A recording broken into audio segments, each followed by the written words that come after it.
So low hand fighting, we're in low hand fighting. So I'm going to do all my wrist strength stuff. Also, you want to drill your jerks. Jerk, like you jerk your head, jerk, go. Jerk, go. You can go down.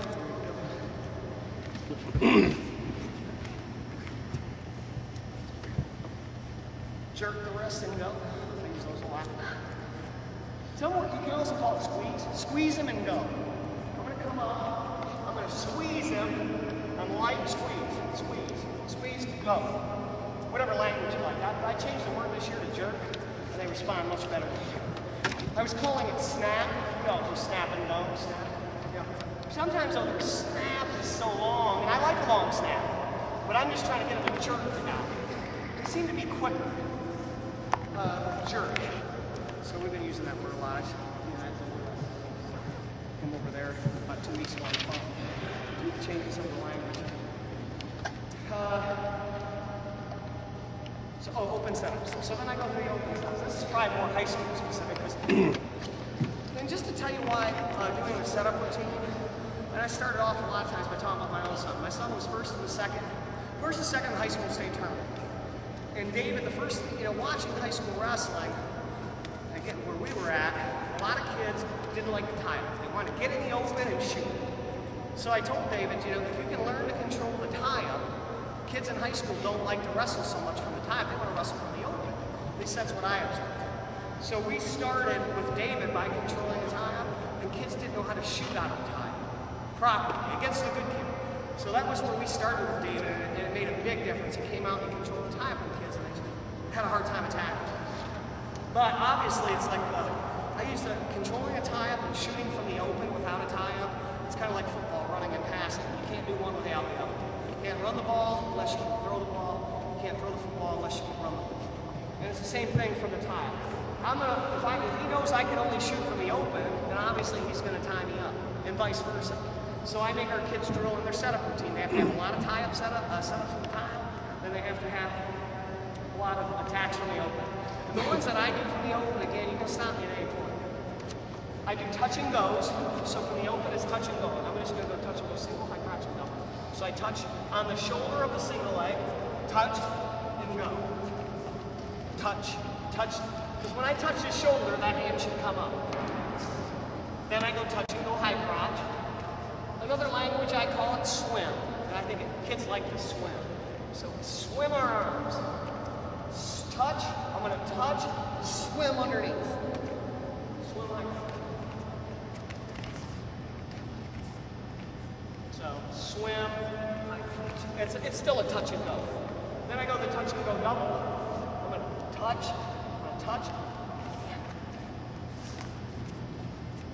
and go doubles. You know what I've been having our kids do? Lift. Because our kids are being bent over all the time. So every finish has to be in a lifting position. That gets them coming up through the corners. Touch and goes. Then I have a thing called head smack, head pull, but it's still an open setup. Put your leg forward. What I'm going to do is I'm going to take his head, I'm going to pull it into the leg. It's like a sweep. Instead of bicep, like an outside fireman's off the arm, I'm going to go outside fireman's off the head. This is from the open, so I would come up when we're wrestling, and I'd go quick. That's how I would get to that shot. But it's just from the open. Grab, pull, go. So that's head pull go, then it's head smack go. That's to the high crotch, now it's to the other side. I'm going to smack his head,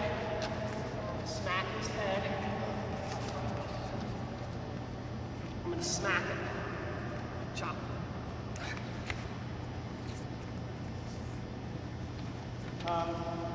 Then I add a little variation to it. I jerk smack, or jerk shove. So jerk shove, down sideways.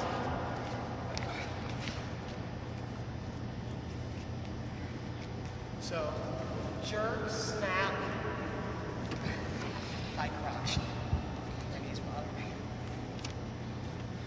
So head pull single, head shove, high crotch.